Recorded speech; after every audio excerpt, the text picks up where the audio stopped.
फूलों से सजे कमरे में अनु को बैठाकर सब चले गए। 20 मिनट बाद ही मानस आ गया। जैसे ही मानस पास आया, अनु बेड से उठ खड़ी हुई और गुस्से से पैर पटकती सोफे पर जाकर बैठ गई। मानस ने पूछा इस गुस्से का कारण, तो अनु फट पड़ी, बोली, आपको बीवी नहीं दहेज चाहिए था? अब उस पैसे के साथ ही रहिए। आपके जैसे आदमी को मैं अपना पति नहीं मानती। और गुस्से में उस सोफे पर ही सो गई। उसका गुस्सा देख मानस ने कुछ बोलना ठीक नहीं समझा।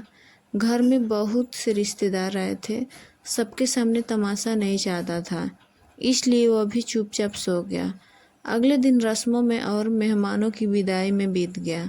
अनु सबसे हंसकर बात करती, बस मानस को देखते ही चिढ़ जाते। मानस ने हंसी मजाक कर कई बार उसे छेड़ने की कोशिश की, पर अनु का गुस्सा वैसे ही रहा।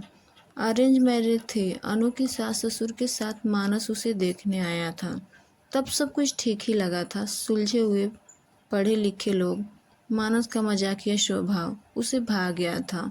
ससुर जी ने उसके पापा से कहा था, हम लेन देन में यकीन नहीं करते, पर आप अपनी बेटी दे रहे हैं तो हम भी बदले में आपको अपना बेटा सौंपते हैं। आज से मानस को दामाद नहीं, बेटा समझिएगा। उनके विचार सुन अनु बहुत खुश हुई थी। स्वाभिमानी अनु को दहेज के नाम से नफरत थी। 2 महीने की सगाई में मानस के व्यवहार से कभी नहीं लगा कि वे लालची होगा। शादी से 1 हफ्ते पहले अनु की मम्मी की तबीयत खराब हो गई। एंजियोग्राफी करवानी पड़ी। अनु शादी को टालना चाहते थे, पर मम्मी नहीं मानी।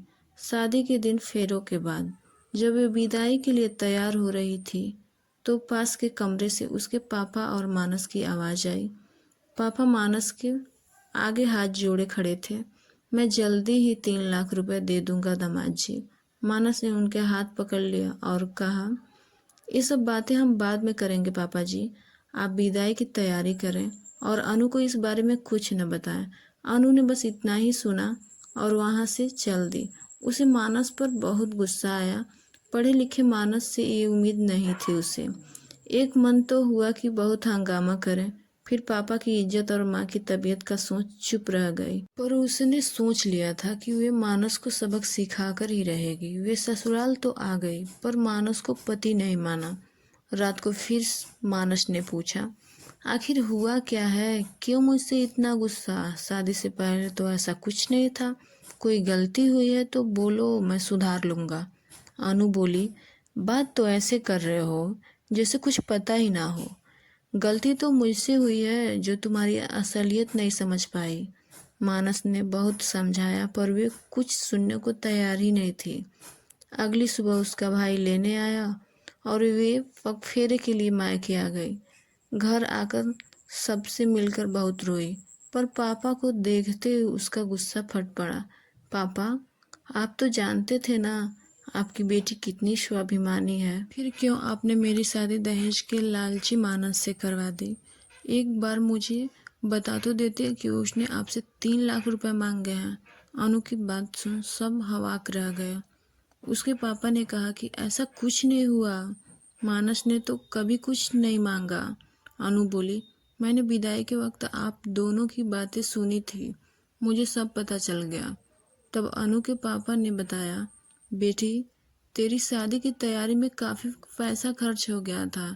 ऐसे में तेरी माँ के इलाज के लिए 3 लाख कैश चाहिए था। मैं लोन लेने की सोच रहा था। तभी मानस ने कहा कि वे हॉस्पिटल का सारा खर्च उठाएगा, आखिर वे उसकी भी माँ है।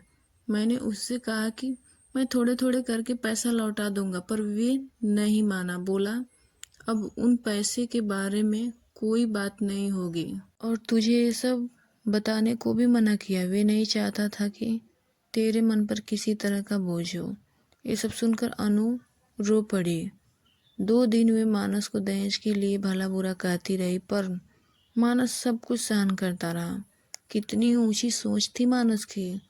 शाम को मानस उसे लेने आया तो वे उसके साथ घर आ गई। रात को मानस रूम में आया तो अनु बेड पर ही बैठी रही। मानस बोला, आज सोफे पर नहीं सोना क्या? अनु बोली, नहीं। मानस ने फिर पूछा, तो क्या आज मुझे सोफे पर सुलाने का इरादा है। अनु ने उसे सारी बात बताई और अपनी गलती के लिए माफ़ी भी मांगी। मानस ने उसे गले लगा लिया और शरारत से पूछा, तो फिर आज सोफ़ा खाली ही रहेगा? दोनों खिलखिला दिए।